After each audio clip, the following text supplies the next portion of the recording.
The Curse of Highgate Cemetery. I never believed in the supernatural. Ghosts, curses, they were all just stories. But that was before I set foot in Highgate Cemetery. Highgate Cemetery, a place known for its beauty by day, but by night it's a different world. For years, locals have whispered about these strange occurrences, figures in the shadows, whispers in the wind. But the one story that haunts me is the tale of the Highgate Vampire. In 1969, strange sightings began.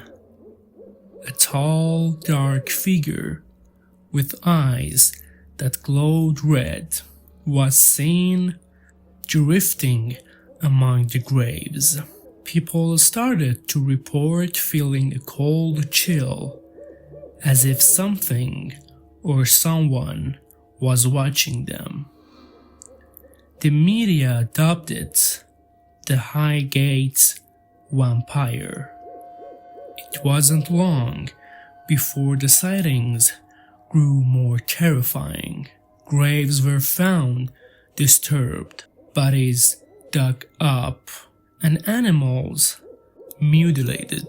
People started avoiding the cemetery at night, but a few brave souls, or perhaps foolish ones, ventured in. One night, a group of self-proclaimed vampire hunters decided to end the terror once and for all. They believed the vampire was hiding in the tomb of Elizabeth Siddle, who was rumored to have been a witch. They broke into her tomb, desecrating her grave, hoping to find the creature. But they didn't find a vampire. What they unleashed was something far worse. None of them were ever seen again. Some say they were cursed for disturbing the dead. Others believe they were taken by the very spirits they sought to destroy.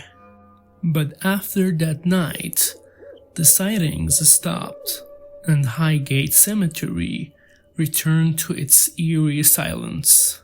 To this day, people still feel a presence when they walk through Highgate Cemetery. Some say it's just the wind or their imagination, but I know better. I've felt it too. The cold chill, prickling sensation on the back of my neck, the feeling that something is watching.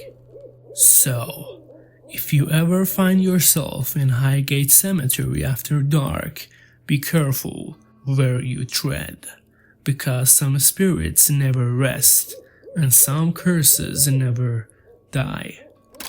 The Whispering Graveyard.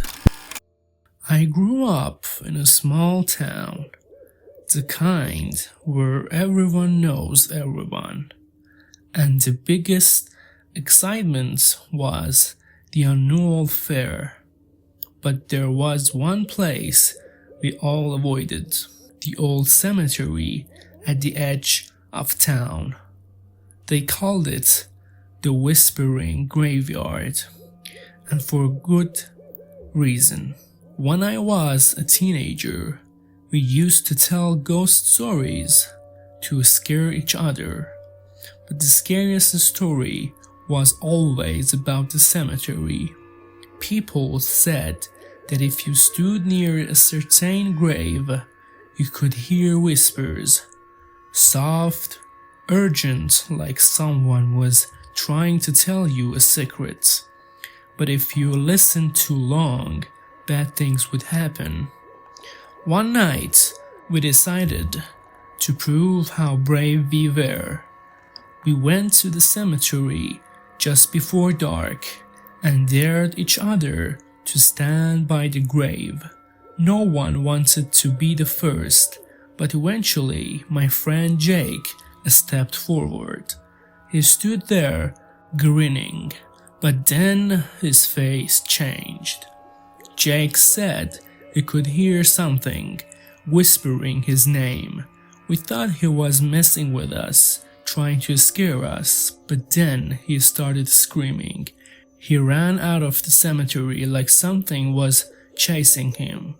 We all followed, terrified, not daring to look back. After that night, Jake was never the same. He wouldn't talk to us, wouldn't even leave his house. His parents said he wouldn't sleep, kept saying he could still hear the whispers, even in his dreams. I couldn't get it out of my head. I had to know what Jake heard that night, so I went back. In the daylight, it didn't seem so scary, but when I got close to the grave, I felt it. A cold chill, like the temperature had dropped 10 degrees. And then I heard it too. It was saying my name over and over, but it wasn't just one voice, it was many, all jumbled together, pleading, begging for something I couldn't understand. I wanted to run, but I was frozen, like something was holding me there, forcing me to listen. I don't know how long I stood there, but when the whispers finally stopped, I ran. I didn't stop until I was home, doors locked, lights on, but even then I couldn't escape it. The whispers followed me into my dreams, just like Jake said. I moved away not long after that.